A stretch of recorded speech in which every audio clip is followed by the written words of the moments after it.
first look, this is by far the most water I've ever seen at the drag strip. The whole thing is covered, including the pit parking. You see that behind the big grandstands there? That's all underwater. Never seen it like that before.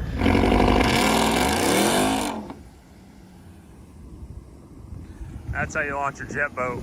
It's already raining. There he goes. Yeah!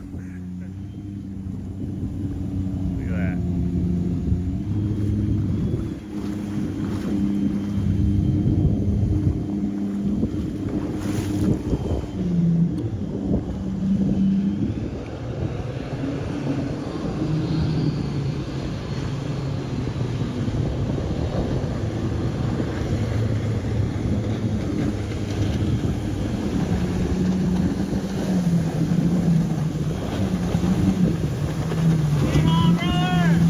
Jet boat to the drag strip.